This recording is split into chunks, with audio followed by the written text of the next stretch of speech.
Okay, everyone, we'll go ahead and get started. It's 2 p.m. here on the East Coast. Thank you so much to everyone who's joining us for today. I want to welcome you to the first event in the AHA Online Teaching Forum. We're really excited to have you here today, and I'm looking forward to a productive discussion about strategies to engage, motivate, and challenge students in an online environment. So I'm going to do a brief introduction and run over a couple of logistical details, and then I'm going to turn it over to our two panelists for a conversation. So just a few logistical things. All participants are muted. So if you run into any technical issues, please use the chat box and the AHA staff will do their best to assist you. We have several monitoring the chat. If you want to submit questions to the presenter, please use the Q&A function. We hope to address all relevant questions, but we also want to make sure that we are mindful of the time. We don't want to waste people's time either. We know that some of you are viewing this through Facebook Live, so you don't have access to the Q&A function. If you would like to ask a question and you're watching on Facebook Live, just please use the comment section there, and AHA staff will make sure that the questions get submitted to the presenters. And then finally, a quick reminder that this webinar is being recorded, and we will share the recording after the live session. So with that taken care of, I want to very quickly welcome Steve Mince, who is joining us from the University of Texas at Austin. I hope you all were able to watch the short video that he recorded ahead of time.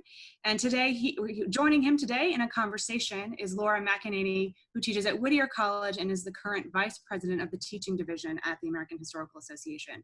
So welcome to the two of you. Welcome to all the attendees. And I will now disappear and get out of the way. Thanks, Emily. And welcome to everybody. We can't see you. We want to make meaningful eye contact with you, but I'll have Zoom eye contact with Steve and we'll start the conversation.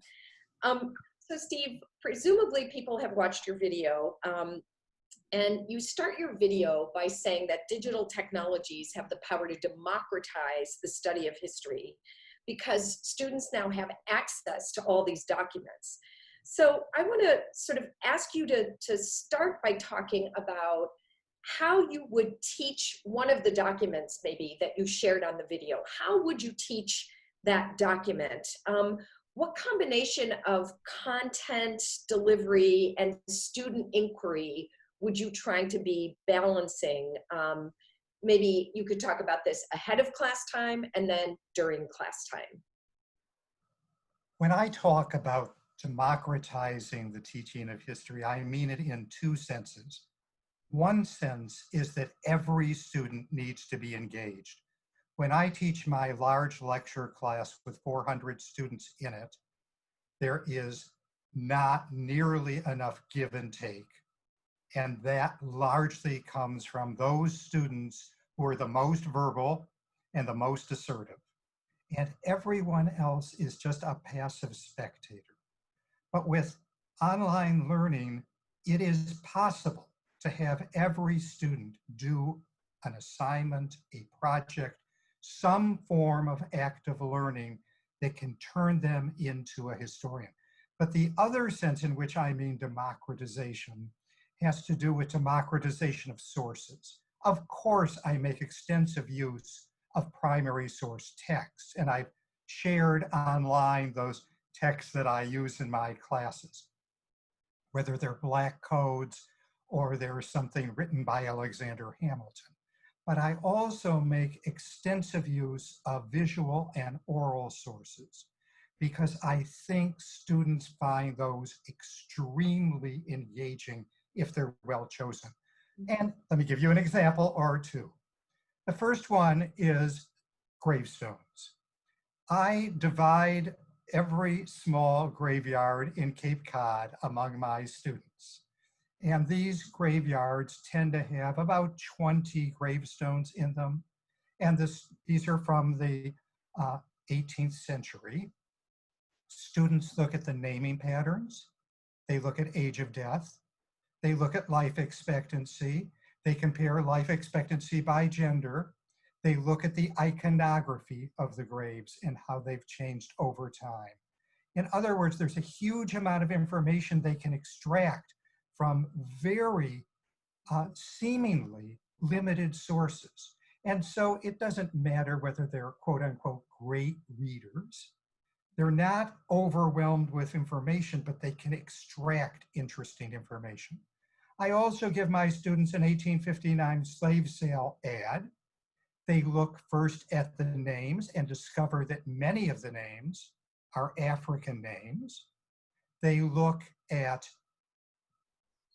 skills and occupations that are listed, and they quickly discover that not nearly all of these enslaved African Americans are field workers. Many have craft skills. They look at this and they see the relationship between sex, age, and price. And this turns them into us. That is, they are no longer, just budding historians. They're doing what we do. They're dissecting sources and making sense of them. Some of the sources are funny and the answers are wholly speculative. I'll show them the first teddy bear, appears in 1903. And they reconstruct the story of how it was created, but then they begin to ask, why then? Why did stuffed animals only emerge in the early 20th century? Why only then was a teddy bear chosen as opposed to an aardvark or a whale or something else? And that gets them to think about broader issues. It gets them to think about personal issues. For example, having children sleep not with their mother, but in a crib. But it also gets them to think about larger issues of urbanization, the rise of environmentalism, and maybe even the Philippine War going on simultaneously, and how that might relate to the depiction and the selection of bears. Mm-hmm. Okay, so listening to that, I want to ask you then, how are you prepping that experience? Because you just described ways to sort of drill down into a document and create a much larger world from that document.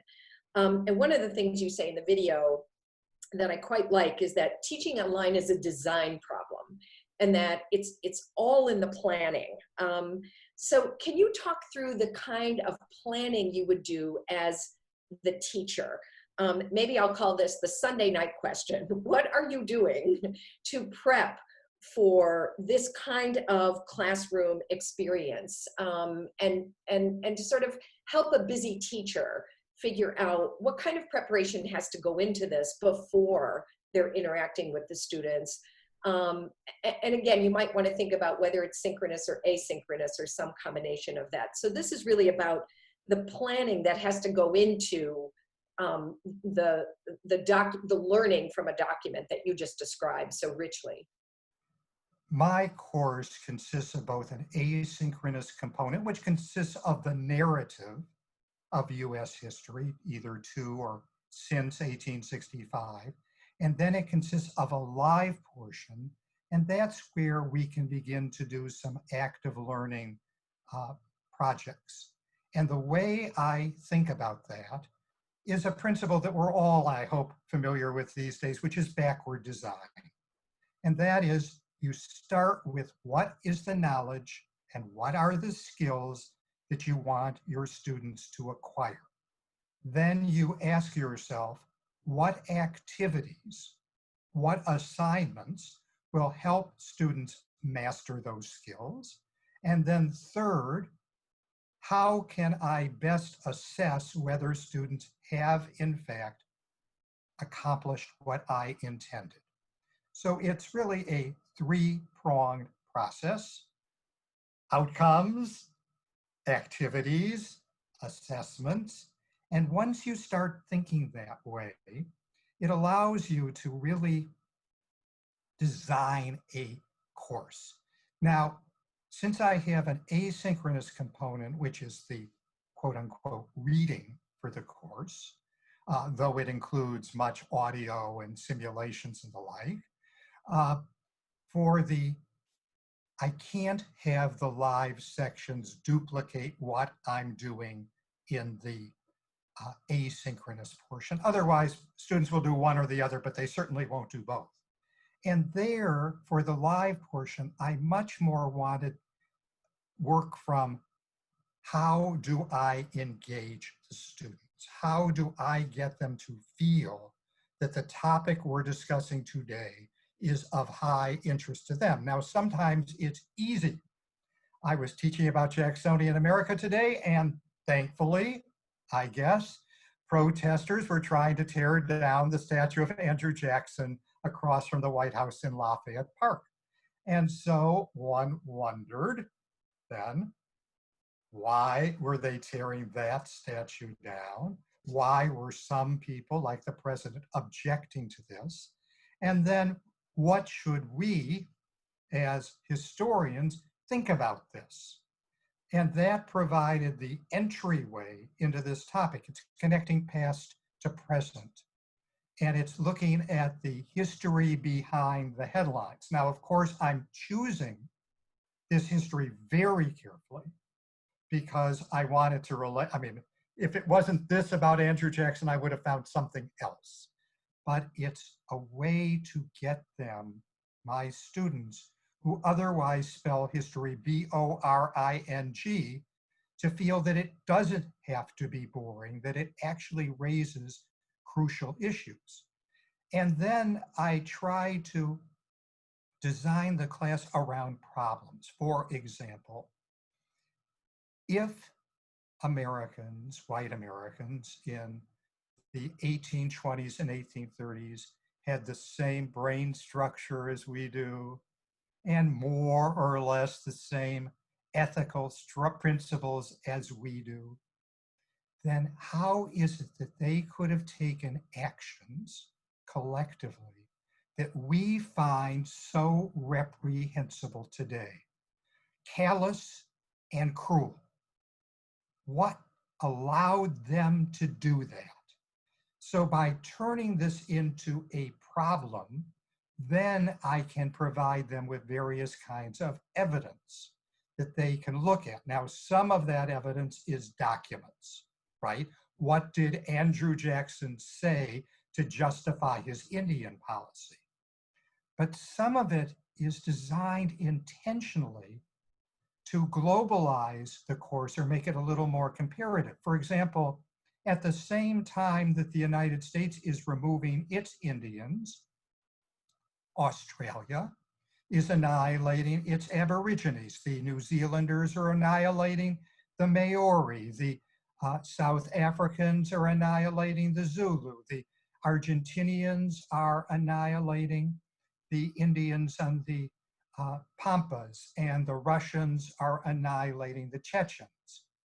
I want to give them evidence that they can then use. Now, these are large classes. And so the only way to get responses is often through chat or some other mechanism. It is not a great method, but it means that I can hear from every student, even if it just involves them writing an email to me. Are you finding, I want to push a little bit on preparation for the teachers listening, because so much of what you just offered, I could see working in classrooms of different sizes. I want to sort of push though that question of preparation, teacher preparation. Are you finding this to be a more difficult prep when you're sort of creating these environments where students can be learners, where students can do the inquiry? Or once you put the plans into place, once you know what your learning objectives are, and you've designed your assessments, it kind of goes. Are you feeling the burden of planning, or are you feeling like if you do this planning well once, you can use this planning model and make it work through the whole semester? Well, you can plan, or maybe you plan collaboratively with your students. One thing that I'm going to try, which I haven't in an online environment, is to require every student to provide a question prompted by the topic and the readings that they've done. And I will glance at them because I have 290 students right now. I'm not going to read them as carefully as I would wish, and I'm not going to respond to them. But within that group, there are going to be some fantastic ideas. And my mantra is, I only steal from the best. And I am looking for something that some students said that suggests a different approach that is outside my wheelhouse. So I don't think we can teach effectively unless we're responding to the moment. Had it was the protesters at Lafayette Park that sparked me to rethink how I would teach the Jacksonian era. And that's going to happen at the last moment. And hopefully it excites me as much as I hope it will excite students. Great, thank you. So I want to talk a little bit about constructing assignments for students, because again, a lot of teachers listening right now know they're going to teach online. A lot of them know they're going to do some hybrid combination, and a lot of other teachers don't know what is happening in the fall. So let's think about assignment building for students in multiple modes, possibly. How are you constructing assignments for students? I heard hints of that in your responses, but can you be a little more explicit about how you're designing these assignments for students using digital sources? Well, let's start out at the beginning, and that is, how can we build community within our class when we're all remote and distant and isolated? And let me talk about some strategies that I have used that I think work. One is to survey your students. And this can be anonymous or it can be not anonymous. And you can just use SurveyMonkey or something. You don't have to use a sophisticated device.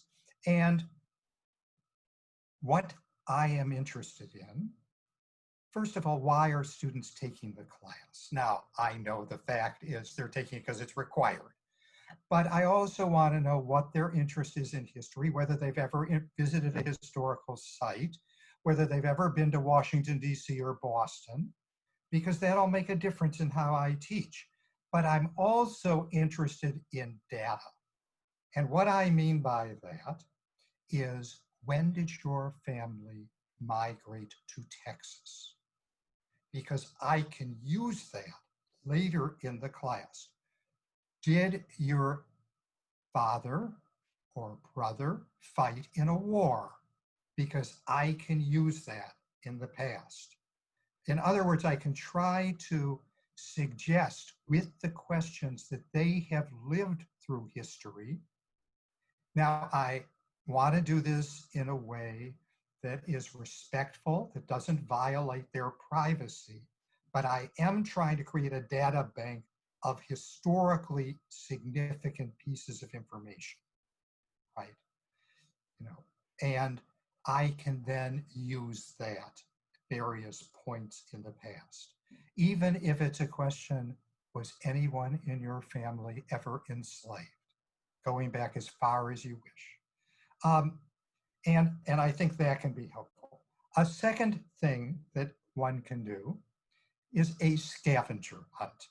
And what I mean by a scavenger hunt is, I have a series of rather peculiar questions that I ask the students that require them to research. They only need to do one, and it's simply designed to get them to explore and learn how we learn things. So how many children did the typical American woman have in 1800, in 1850, in 1900? How do you find the answer to that? I'm as interested in the method that they use as I am in the conclusion, but the conclusion is actually quite important to me.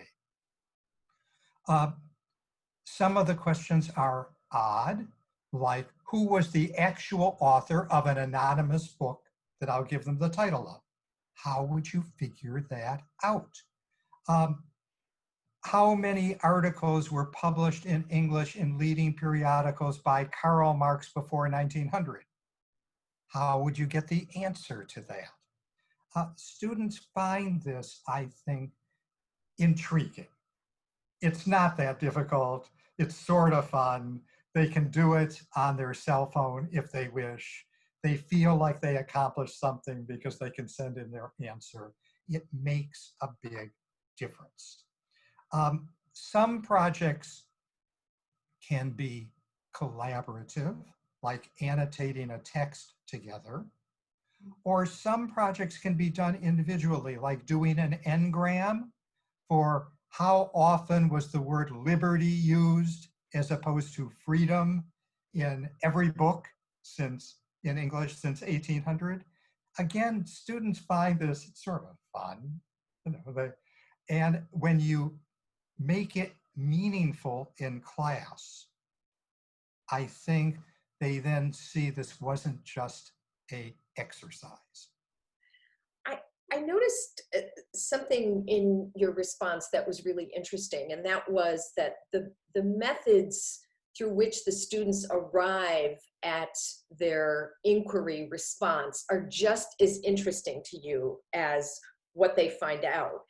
And I'm thinking about here the tiered ways we have to introduce students to inquiry, right? We have to invite them in as novices and help them gain some expertise in inquiry and research. So I'm wondering about the kinds of coaching, either you find yourself doing during class time, out of class time, or teaching assistants might need to provide, or even peer mentors. In some of the Cal States, they use student peer mentors. What kinds of supports, I think about it as coaching, would you have to provide students to do this kind of inquiry? Well, our first job as a learning architect is to define the questions that you want students to explore. And that is not easy. And that's why we're paid to be teachers or professors, because the ability to figure out those questions that will be productive, on target, and will elicit interesting responses is the biggest challenge of all. Let me give an example. Let's say I was to ask students to tell me, put a list together of 5 revolutions that took place between 1770 and 1821. And they'll put down the American Revolution right away, and they'll put down the French Revolution, and then they will have to do some research, right? Some of my students will, of course, know the Mexican Revolution, and maybe a few will know vaguely about the Haitian Revolution, but it gets interesting information on the table. Instead of thinking of the American Revolution as an isolated event, they now see it was a part of a larger age of revolution. And that lets me then explore that. Why is it that you have revolutions taking place all the way from the Ural Mountains to the Andes Mountains pretty much simultaneously? Just as for those of us who are older, why is it that in 1989 revolutions took place all across Eastern Europe? What's the common denominator? And obviously some students will have more sophisticated answers than others, but it's a way of letting them set the stage for the conversation. Now, did that require pre-planning? Absolutely. This is not out of the blue, but it is designed to get them to do some of the heavy lifting. Mm-hmm. So as they're doing that heavy lifting, are you finding that as the instructor, you're getting emails? If you're using teaching assistants, are they getting emails in online formats where we're not going to be doing office hours? Again, I'm sort of thinking about the kind of teacher supports and time that we'd have to invest. And of course, as you said, we're investing a lot of time on the front end. But as the students are doing the inquiry, and again, I love that you're just letting them do that, because they're showing you who they are as researchers and what they need. But are you finding as a teacher, are you getting a lot of emails? Are you getting queries via teaching assistants? What kinds of supports do the students tend to ask for as they're in your class? Well, right now I have 290 students online.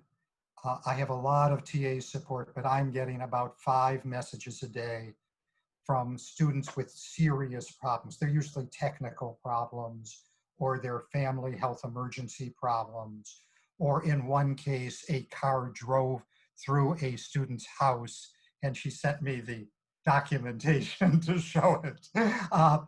You know, when you have big classes of our incredibly diverse student bodies these days, you're going to have a lot of issues. And, you know, most of those are not substantive history questions of the kind we would wish to have.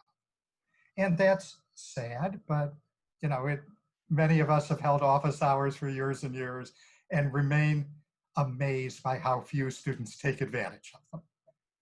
That's life, but what we can try to do, I think, is engage them, excite them, and make them feel that they're learning something that is truly interesting to them. I love your enthusiasm and your optimism, and I love that you have it, especially in the summer, and while you're teaching a class of 290. And I want you to bring that optimism into conversation with a skeptic, because there might be teachers out there who feel like, well, this is great. And the supporting materials that you've so generously shared with us that we'll share with people after the webinar, we've shared some before and we'll share some after. They might be thinking, my students won't be able to do inquiry-based history online. We may have been able to do it face-to-face, but this feels like too big a lift. There may be other teachers who say, their students' literacy skills aren't there yet to do the kind of inquiry, or they simply don't know how to do scholarly research. So can you come into conversation with the skeptical teacher, the tired teacher, the teacher who has tried some things and those things have failed? Talk to that teacher for a bit, if you would. Okay, first of all, the reason my class is designed to include both asynchronous and live sessions is because there is content I want the students to master. I want the students to know the basic foundational facts of American history. And interspersed in that, I have a lot of low stakes multiple choice questions just to make sure they're learning what I want them to learn, right? In each screenshot, there are questions and they need to respond to them. But then I want them to learn about historical thinking and learn about historical methodology. And the answer to that, I'm convinced, is very brief texts that any student can read. And the students do read those texts. If it was an in-person class, they would do it out loud. And literally, even in a very large class, I go around the room and every student at some point has to both recite the text and then interpret it. We want to engage them. And I find that if you put students on the spot, and they're well prepared, they can do a decent job, regardless of their level of expertise. A good enough job. My goal, and I hope everyone's goal, is to bring all of our students to a viable level of competency, to the level that we would feel satisfied. And so I'm not here to weed out the weak students. My job is a different one, and I don't really care if all the students do well. Now, both in high school and in college, the average grade nationwide is about an A-. So the idea that we are, that I am particularly lenient or rough. Everybody's relatively lenient these days. But I want to assure myself that if they do the work, they have mastered the material. Wonderful, thank you. I'm going to call Emily back in because I think we're going to open it up for some questions. Sure. I was just thinking this was a good time to transition. So we have some good ESP there, Laura. Okay. We've had a couple that have come through. So we thank you for those who have submitted them. I just want to remind you, if you're watching via Zoom, submit them through the Q&A section and we'll make sure that Laura gets them. She'll read them aloud. And if you are watching on Facebook, please submit a question and a comment. We'll also make sure that they get to the panelists. If there's multiple questions about the same issues, we might only answer them once, but we will try to get through as many as we can. Thank you so much. So Laura, back to you. Great. All right. So I see a question here, and I'm going to read the questions as they've been written. So especially in the early years, students find it difficult to distinguish between scholarly versus popular sources online and to verify their reliability. What practices do you teach them in selecting reliable sources online? That is, to go beyond Wikipedia. Now, let me give you an example of what I do, and then we'll talk about the actual question that you asked. One example that I give my students is the duel between Alexander Hamilton and Aaron Burr, and try to figure out what actually happened. Because while history texts make it sound pretty straightforward, in fact, the evidence is quite conflicting about what actually took place, and we have the evidence available, and I can summarize it or abbreviate it or abstract it, and the students can look at it. Did Hamilton intentionally fire to one side with no intention later in the duel of shooting Burr or not, right? It seems like a simple question, and we can look at a textbook account of that, and then we can look at the primary sources and see what we actually come up with. Another example of that I use is to look at the early stages of the early reportage of Nat Turner's insurrection. There were newspaper accounts that came out right away that do not square with what we think we know today. But could it be that those earlier reports were more accurate than what we think we know today? Because after all, the story would later be recrafted by white journalists who may have had a vested stake in how the story was reported. Or we take the quote unquote confessions of Nat Turner. Is that an accurate account of what he told an interloculator, or is it something that a white transcriber made up? These are questions of how do we know? Let me give you another example that I use, which is how many men were with John Brown when he raided Harpers Ferry in 1859. Most textbooks will tell you 21. How do they know that? Why would they think that that's correct? The fact is there are contemporary accounts that differ on this number quite substantially.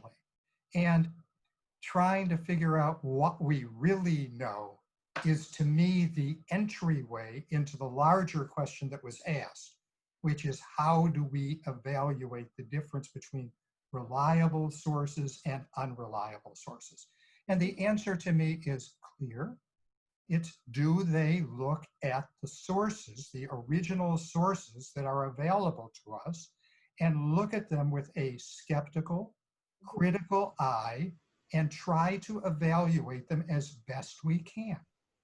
So are you doing, to sort of, again, sort of push this question a little further, are you doing a kind of think aloud where you're first modeling for the students, here's how a historian looks at this document, here's how I would evaluate this source? Are you simply modeling it? Or are you being really explicit in terms of your teaching moves? I'm a great believer in Platonic questioning, which is you pose a question, someone answers it, and then you probe. Okay. Because again, we don't want this, I'm afraid like today, to be lecturing at students. We want them to be creators of knowledge. Many of you have probably heard of a constructivist view of knowledge, which is the only way we learn is to construct our own mental model. So I want the students to construct their mental model. Great. So let me ask another question. We have another question that gets back to something we talked about earlier. So I'll read it aloud. How do you balance teaching content and knowledge and skills? Is this different online? And this sort of connects to the question I was asking you earlier. Right, to help them be students who are doing inquiry, how much content are you feeling like you have to offer them to prepare them to do that? And how much are you paying attention to skill building? Well, content is the essential foundation. And even though in US history, students have had American history in 5th grade, 8th grade, and 11th grade, and so they're taking it from me for the 4th time in their life, there is still a narrative and a factual framework that they need to know. Now, I try to convey that through my online courseware that I've created, which I'm happy to share with anybody. And I've provided links on the AHA website to it. So anybody who wants to use it for their use. But we need to move more to the skills building part when we're not simply talking about facts or foundational knowledge. We want them to apply the knowledge that they've gathered, to be able to interpret, to be able to contextualize, and really ultimately to judge. Wonderful. Let me get to the next question. Does Professor Mince have students record the methods they use to complete the scavenger hunt questions? If so, what form does this record take? And then how do you assess and grade the scavenger hunt? I am an absolute believer that most student work does not need to be graded. It does need to be done, but it doesn't need to be graded. In a smaller class, I might use plus, check, or minus.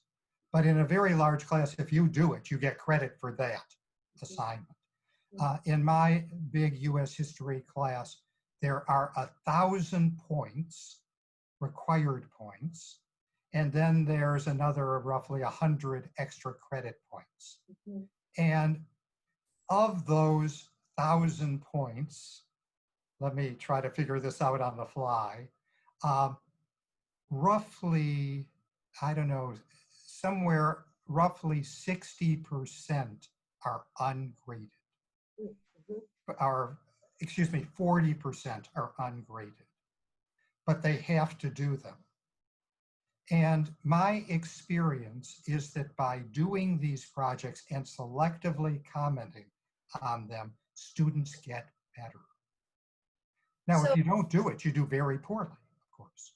So one of the intriguing parts of that question was, do you ask them to record what and how they're doing as they're doing the scavenger hunt? Because I think there's a lot of potentially rich information about how students research. So are they writing it down? I should have answered that and I didn't. What I would require them to do is both give me the answer and tell me how you got it. But am I going to grade that? Absolutely not. Great. So you were asking for some record of how they did it. Yeah. And I would then review it and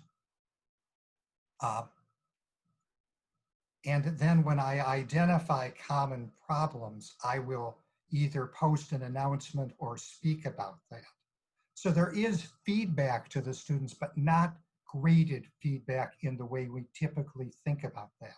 Right. Because I want students to have lots of low stake assignments. Right. And when they're trying to discover something, we don't want to evaluate that. We want to learn how they're discovering it.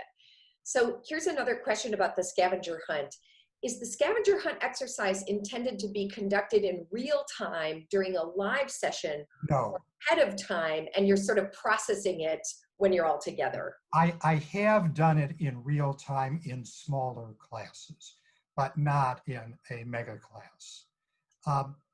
In a small class, I can walk, we have groups of students take a question, I can walk around the classroom, I can look at what they're doing, I can make a suggestion. So it's not like they're left wholly on their own. But in a large class, this would be done separately. Ahead of time. Now, let me give an example of how this might work. A letter is sent from Paris to London in 1753, and it arrives in London before, according to the dates on the letter, it was sent from Paris. How could this be? Well, the answer is that they used a different calendar, right? And students find solving a problem like that is eye-opening to students. That's something that you take for granted, that the calendar has basically been more or less the same all the time, isn't true.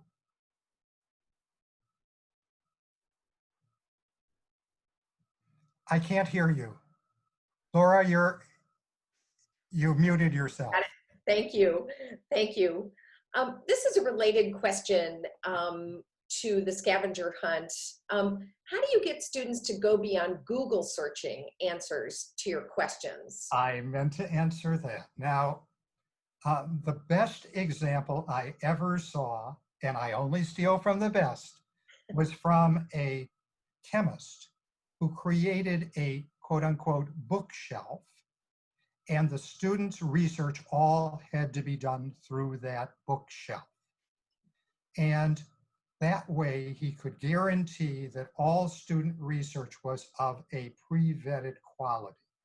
It included books, but mainly it included searches through Web of Science and other highly vetted sources. And we too have it in our power to create portals or windows that students can use to get to the information they need. In one of the handouts that I've given, I've listed a variety of sources that I consider very high quality that I encourage students to use. So some of these questioners then can happily count on some of the curation you've done on the materials.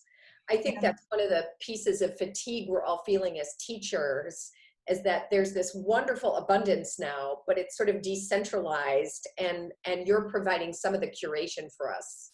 Well, many librarians have already done this for us.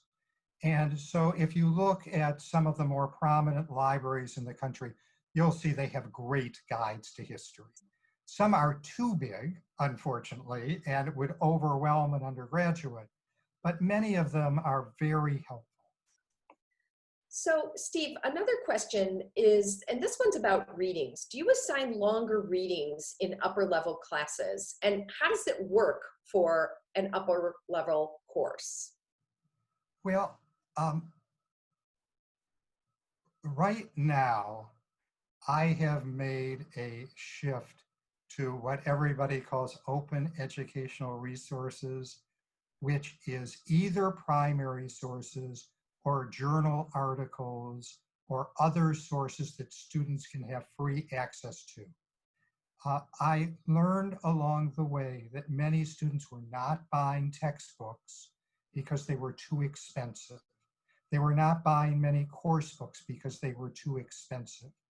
Now, I write books, so I want students to read books and buy books, but it is harder to do these days. And also there are the benefits of being able to provide many perspectives on a given topic by, curating it yourself. And it's possible under those circumstances to combine serious scholarly sources with more popular sources from newspapers or magazines so that students can see how journalists translate serious research into something that's more easily digestible by the public. Um, I'm sure for many of you, they face the same problem which I do, which is it is awfully hard to get students to read everything we assign. We have to sell our reading to our students, and we have to make it obvious that it is absolutely central and will be used in class. I have another question. In the large course that you teach, probably with such a diverse range of students, do you offer class members choices of graded assignments that they feel capable of tackling? I do not, but I really do believe in more manageable classes of moving towards alternate assessments. And what I mean by that, the best projects I ever got from any of my students were digital stories. These are 3-minute long movies.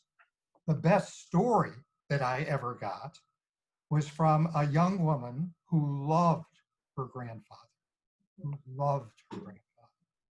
except she discovered when she was pulling this together, he was a minister in Neshoba County, and that's where the 3 civil rights workers were murdered. And it turned out that her grandfather was not such a nice guy. And I would defy anyone to provide a more moving, powerful account of history than this student wrestling with her personal past.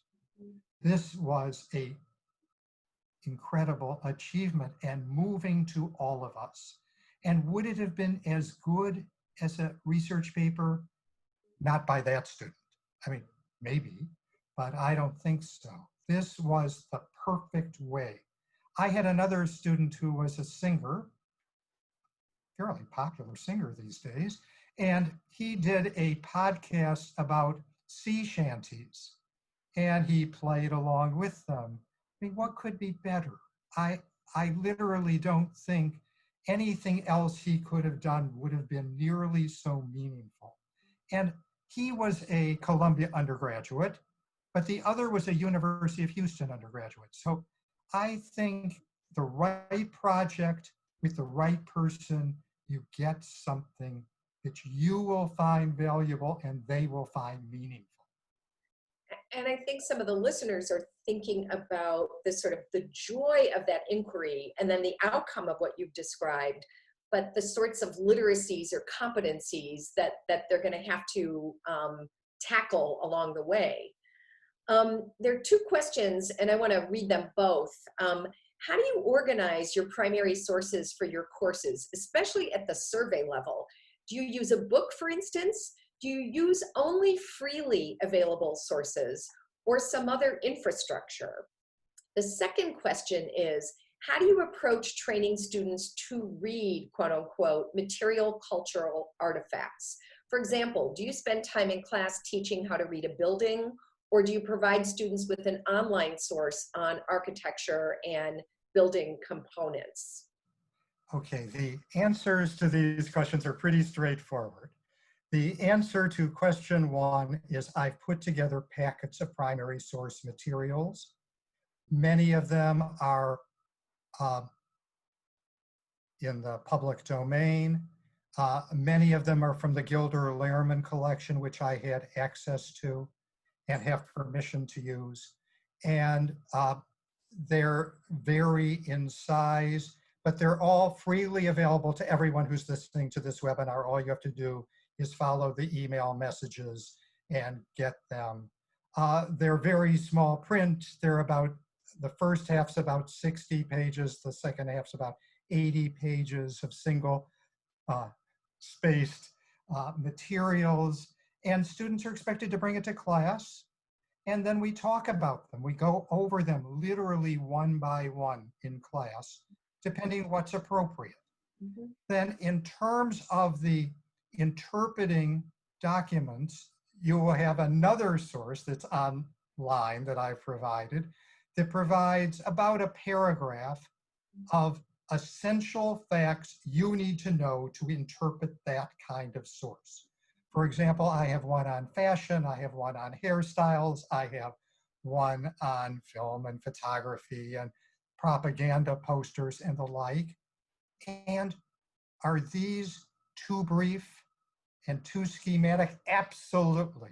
Can I get my students to read them? Yes. Something more sophisticated will come out in class. But these are what I can get them to handle when they're working with these sources. So when you say, just to build on this, when you say we are talking about them in class, it will come out in class. When you are doing class online, are you calling on students and saying, we read this document together, can we talk about it out loud? What did you notice about X or Y? Or are you sort of doing, again, the sort of think aloud? Or are they putting it in the chat? Right now, with 290 students, I have not been able to do as much interaction as I wish. My second summer term course will only be 100, and that one I will. I mean, there is a point where you can do certain things or you can't. Yes. But for the fall, where UT Austin's going to go to the mega course approach, that is a gigantic online class for the first half of US history and the second half. Then I actually will have a team, and so it will be possible to have 1,500 or 2,000 students and have breakout sessions, because I will have a full-time technical person who can move from me broadcasting to other technologies. You know, one of the challenges we face, which is contrary to what the public thinks, is online is not necessarily cheaper. Done right, it is expensive. And this is an example. I will teach perhaps 1,500 or 2,000 students, but they're going to have to assign me a full-time person to run the technology end of this to make it work. Now, you know, technically that person's probably half-time or a third time assigned to me, but I couldn't do it without that person. I think that's an interesting point. Very interesting. I have a longer question here that I'm going to read. There has been some discussion here at the University of Toronto about whether or not it is equitable to expect students to attend online discussions and lectures when their home environments may not be suited for it. Insufficient internet connection, lack of computer, caretaking roles at home, etc. My question as a TA is how to offer the best tutorial experience without putting some of my students at a sharp disadvantage due to technological access issues. Are equitable live discussions even possible online? Thank you, TA. Welcome, TA. Well, here is my answer, which others will disagree with. You can pass my class simply doing the asynchronous portion. The synchronous portion is recorded, just like this webinar, and students can go to it. They do not have opportunity to do the extra credit assignments, however, if they only do the asynchronous portion. Now, of my 290 students, about 220 do the synchronous. So about 70 are not doing the synchronous, at least not live. Now, is that fair or unfair? In my view, it's the best I can figure out how to do. I do want to incentivize students to participate in the live sessions. They can do it from a cell phone if they wish. They can do the recording if they wish. You know, the one loss is the extra credit option. But to me, this seems reasonably fair. Is it perfect? Absolutely not, but it's the best I could come up with. And if others have a better idea, I'm eager. I am really all ears. I spent the last year as an advisor to the president of Hunter College, one of the CUNY institutions in New York City. And there, where 60% of the students are Pell Grant eligible, 60% of the students speak a language other than English at home, and many students live in 2-bedroom apartments with 10 people, and they have huge caregiving responsibilities. I know firsthand from those students how hard it is. And that's why I've gone to this mixture of asynchronous and synchronous. To me, it's the best so far I can figure out what to do. All right, there's 3 quite quick, straightforward questions that I'm going to read. Is there a place for recorded lectures in online U.S. history surveys? Is there a place for recorded lectures in your online history surveys? Well, I am really skeptical of hour-long lectures, even though I've done them many times.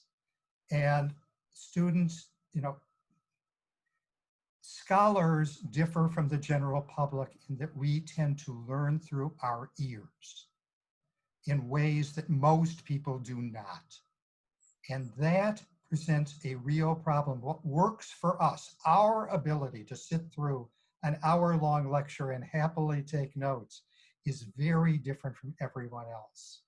And also, people can often read much quicker than they can go through a recorded lecture. And so this is why people have embraced chunking of using 5 to 10-minute clips of lectures, of briefer podcasts rather than something longer.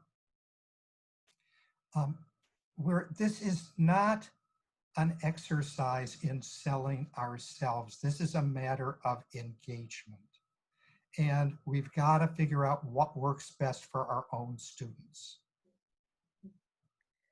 I want to ask 2 questions sort of together. Typically, how many weeks are your online courses?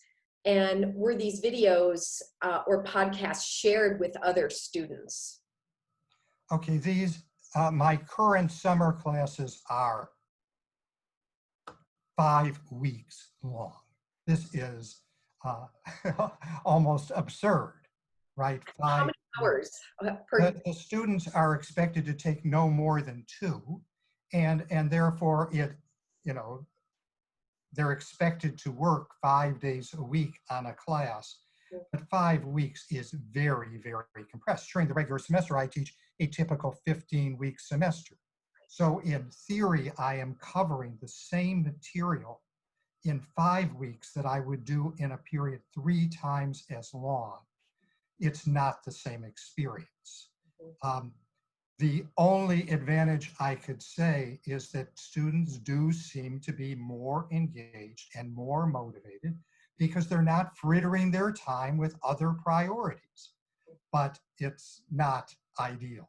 What was the other part of the question? I think it was, are you sharing your, I don't see it here anymore, but I think it was, are you sharing your lectures?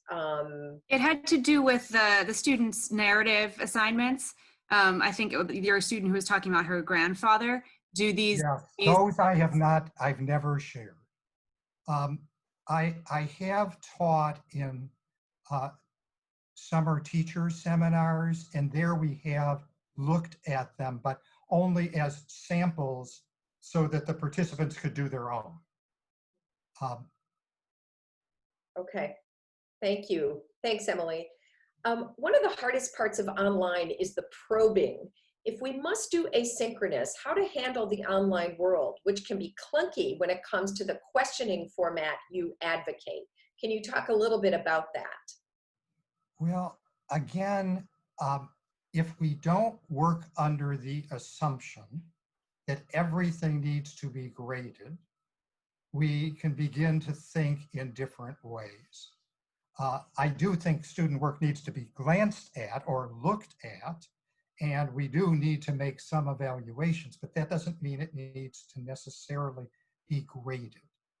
And so then what are the alternatives? Now, I had access to some money at UT Austin, and they created a tool for me called UT Instapoll that allows students to use their cell phone to respond both to multiple choice questions, to polling, to surveys, and short answer. They could type in short answers.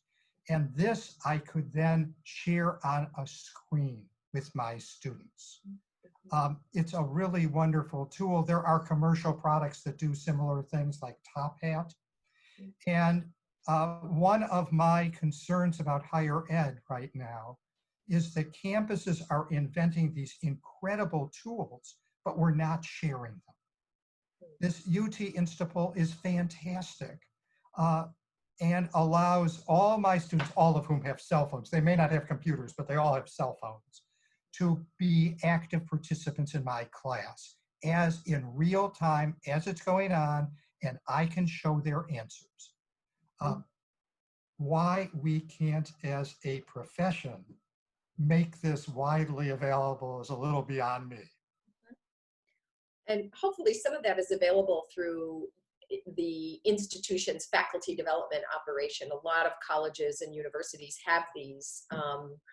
And I think Mentimeter is another one. It was used in a webinar I was part of the other day. Another question, Steve, how do you balance or determine the amount of time students are to spend on the class? How do you keep from overwhelming them?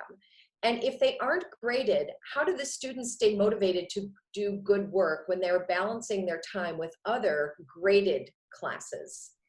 They don't know which is graded and which isn't, I'm afraid, is part of the answer. Everything counts. Some of it is quote unquote auto-graded. If they do it, there's usually minimum word counts and the like, and we do review them to make sure that we're not getting nonsense. But some is auto-graded and some is hand-graded. So given that people don't know what counts and what doesn't count, it does create an incentive to do well on everything. To do it all. What was the other part of your question? I think it was, Emily, can you weigh in? I think it was about overwhelming students. Oh, about time spent. And here we all, I think, have, you get attacked, all of us, on two sides, those who say our classes are too easy and those who say our classes are too hard. And hopefully that means that we found the golden mean if both sides are questioning what we're doing. When I'm teaching this class in 5 weeks, as opposed to in 15 weeks, I did reduce the number of modules that students have to do. I reduced it from 15 to 10, and I feel badly about that. I do try to cover that additional material in the live sessions, but I do feel badly. It's not the same class. But I am faced with this problem. I'm having students do 2 modules a week, which strikes me as quite a bit. And I don't think that they could handle 3 a week. Yeah, I hear in your voice all the trade-offs we're always making trade-offs as teachers, but I hear in your voice the trade-offs that we're going to have to make in this new environment as well. A lot of them are difficult. Well, let me raise a bigger question. I think that the pandemic, while it has exposed inequalities and disparities in our society that are heart-wrenching, it has also created an opportunity. And I know that sounds a little bit like rose-colored glasses, but I still think it creates an opportunity for us to rethink what we're doing. My students are not just studying history, they're living through history right at this moment. The issues that are being debated in our society about statues, whether protest works, about the impact of disease on history, these are not abstractions, these are real questions. Yes. It seems to me that we need to modify our courses to address the issues that are in the front lines of people's thought. Nothing has evoked more debate within the history profession than the New York Times' 1619 Project. And it seems to me we have an obligation as teachers and scholars to speak to that and to try to provide our best evaluation of points that it makes, not to discredit, not to reverse, not to belittle, but to engage. Because all of our students, I think, come to our class with what I'll call counter histories, alternate histories, that are different than the academic history that we teach. And if we don't engage those, we are losing a huge opportunity. And one reason I think for active learning is because it encourages us to engage precisely those things. One thing I've done in a class is with every topic, I haven't done it this semester, but I've done it in the past, is students have to find an op-ed piece somewhere from that week that mentions the topic we're talking about. So it could be Andrew Jackson's statues, or it could be something else. I want them to connect past to present. You know, reparations are much in the news. Right now, it's a historical issue, but it's a contemporary issue. I want students to see both sides. Let me get back to the questions. One is thinking about film and the way you use film to do the kind of engagement you were just very passionately describing. Does Professor Mince utilize film in his classes as an element of reliable versus unreliable as portrayals of, for example, of fiction versus history? Perhaps as a project, you could use film. Absolutely, I use film clips, even though I'm a great believer that films need to be treated like text and seen in their totality rather than clips, but I can't do it.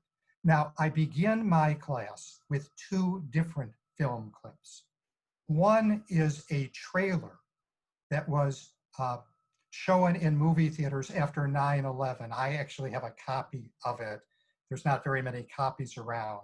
It's called The Spirit of America, and it has clips from about 200 different films, all in 3 minutes, that essentially answer the question, why do they hate us?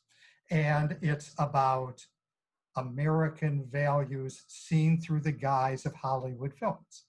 And then I show them another 3-minute clip, this one from Bowling for Columbine, A Brief History of the United States by Michael Moore. Both provide a glimpse of American history, but from diametrically opposed positions. The Hollywood trailer is a patriotic version of America that would bring tears to anyone's eyes. And the Michael Moore version is cynical and mean-spirited and wonderfully funny. And it gets on the table the idea that films are interpretations, right? That we learn most of our history through films, not through something else. Now, sometimes I do use films as myth busters. I show parts of Pocahontas, and I show all the ways that it distorts history. And I ask my students the question, could you make a lighthearted musical about the life of Anne Frank? Because it's also a tragedy, a gruesome story of violence. How could Hollywood make a lighthearted movie about Pocahontas? Okay, but I also show film clips for a very different reason, and that is to capture the mood and atmosphere of a particular time period. I'll show them a clip from I Was a Fugitive from a Chain Gang to give them an insight to the thinking of people during the heart, the depths of the Great Depression. I'll show them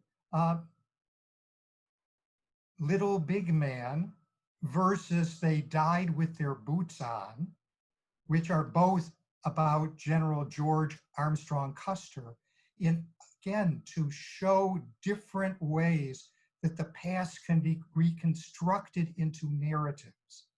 In other words, don't just treat movies as bad, treat movies as interpretations, which is what we do. And some of those movies actually, I think, have greater insight into the past than some of the published scholarship. Yeah, they are documents, they are texts themselves. Last two questions. So the first of the last two. I am a South Asianist and teach at Brooklyn College of CUNY. The sources for my courses are not as readily available for a variety of reasons. Neither are students familiar with the content. For upper level courses such as capstone or colloquium, what tips do you have to make students combine primary and secondary sources to write a research paper? You know, what a good question. When I was an undergraduate many, many years ago, I took a course in Chinese history, and I, of course, knew, unfortunately, no Mandarin. So I had to work from periodicals, American periodicals from the relevant period. I mean, there's always sources that you can work with, even if they're not in the native tongue. But I also try to collect sources from my own research and share it with my own students. Or often my colleagues will share sources with me that then I can provide to my own students. The best stories, the best sources are the ones we came up with in our own research. When I was at Columbia, the faculty would get together once a year for a dinner at an inexpensive Italian restaurant, and our job was to share the best source that we had found that year. And one of my colleagues, a medical historian, had found a booklet from Sherwin-Williams about the virtues of lead paint and how lead paint will make your home more hygienic, and it will hide all the dirt in your house, and your kids will be healthier. And it's a cartoon-like book. It's an animated book, and it's just wonderful, and it brings history to life in a way that nothing else could.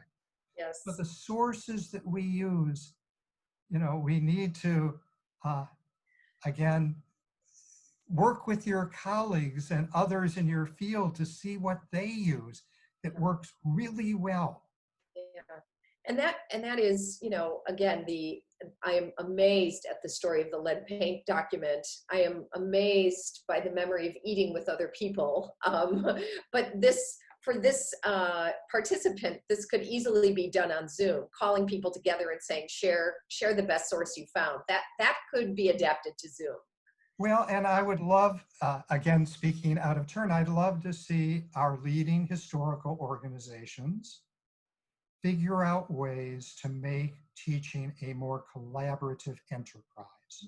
Mm-hmm. We all want our students to have the best experience that we can give. And we all know that there's certain things we do well, and there's other things that we don't do as well as we might.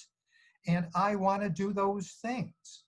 And only from hearing from others can I figure out what to do. And again, it can be very eye-opening. Let me give my one East Asian story. Okay, and after you do that, I have one more question and we'll close it. But this will be very quick. There was a young man named Warren Delano in 19th century America. He worked for a Boston trading firm, and he went to China to make his fortune. And he had trouble because China didn't need anything that he was selling. And so he was a smart, ambitious guy, and he came up with something that he could sell in China, black dirt opium. And he sold opium, and we all know about the Opium Wars that forced China to purchase opium. He became very rich. He then moved back to the United States. He moved to New York State, and there he married, and he had a daughter named Sarah, and Sarah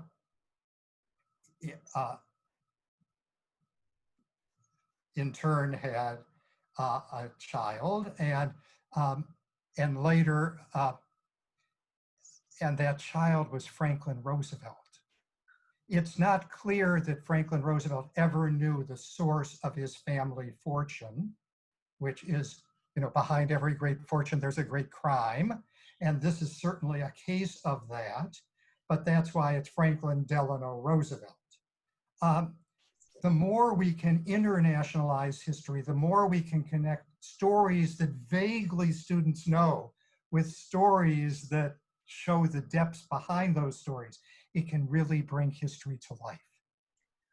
All right, so from a big story to the practical matters of getting those big stories out, here we get to the last question. What does your typical synchronous session for a large survey course look like? How do you organize and divide up the session? How long does it last? Okay, my session lasts an hour because I think that's as long as students can take online. It seems to be about the right length, and I just have to work within those parameters. I always begin with a history behind the headlines, trying to get a story that hopefully connects to the larger themes that I'm discussing, but that speaks to students. I want them to be thinking about the world around them at this moment. And that's lecture. So the first part is the first 5 to 7 minutes. Okay, so you're talking, and then you chunk it out how? Well, I want them to be thinking about the questions that this raises. And I haven't done it as successfully, I'm afraid, this term, as I hope to be doing it next summer term, but we'll see. Then I try to frame the question for the day in a way that's very different than the narrative they read in the asynchronous portion. So for example, if I'm going to talk about the American Civil War, I want them to think about civil wars in a comparative context. I want them to ask themselves, why are civil wars the bloodiest wars, the most lethal wars in human history? Where have civil wars occurred that they're aware of? So I want to frame the question in a new way, not the typical way, what are the causes, who had the advantage, what are the battles, what are the consequences. We'll talk about that, but I want them to rethink what they know and start in a new way. So if I'm going to talk about colonial America, I'm going to start out by talking about colonialism and imperialism in general before I get to that, because I want them to be thinking bigger. I want them to be thinking about precisely the questions that major people think about. Now, throughout this, I use lots of visuals and often film clips to interrupt the class so that people have things to look at, to reflect upon, to watch, that can become touchstones for some kind of prompt or provocation.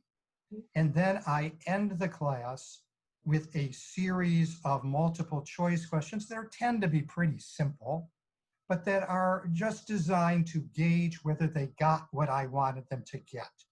And because I can then display their responses in real time, they know what they've gotten or what they haven't gotten. Great, great. So that's the last of our questions. I want to thank you, Steve, both for the 20-minute video in which what was one of the things that was amazing about it is you barely said, you are C-SPAN ready. It was an eloquent 20-minute presentation. And then this back and forth has been really interesting and productive and could have gone in all kinds of other directions. So I hope it gave our participants something to take back as they're sitting at their desks and doing the problem solving. And one of the things you said, Steve, is about building community. And we have to fight for community in this pandemic. It's not easy to create it. So I want to thank everyone who fought off a problem, solved the problem, and got into this space with us and shared the time. I sincerely want to thank you for doing that. And it's been a pleasure to participate. You know, and let me just make this one concluding thought on my part, which is, you know, we're historians, we work with words. So email will work for me. And anyone who wants to communicate with me, share their thoughts, ask questions, share the best practice that you do, don't hesitate to reach out to me. I welcome it. And while we all are getting too many email messages during the pandemic, some are interesting. And those deserve and demand our attention. Yes. And so I'll be happy to add to my inbox. Great. And I can assure you I'll respond. Great. I might write you today. So I think it's time for us to go ahead and wrap up. I want to thank you, Steve and Laura, for being so generous with your time and for modeling so beautifully what it means to have a collegial, serious conversation about teaching and how we can do this thing that we care so deeply about now in this online or hybrid environment. So thank you very much for spending your time with us, and thank you to the participants for hanging on. I really appreciate the questions that you offered and the engagement that you showed to us. I want to invite you to continue to come to future AHA Online Teaching Forum events. We'll be holding them through the summer and into the fall, and some of them will be webinar style, some of them will be more workshop and interactive style. So I encourage you to watch the webpage and hear what we've got coming up. And Steve's already given you permission to email him, which was the last thing on my list. So please, I hope the rest of you have a wonderful afternoon, and thank you so much for joining us. Thank you. Thank you. Bye.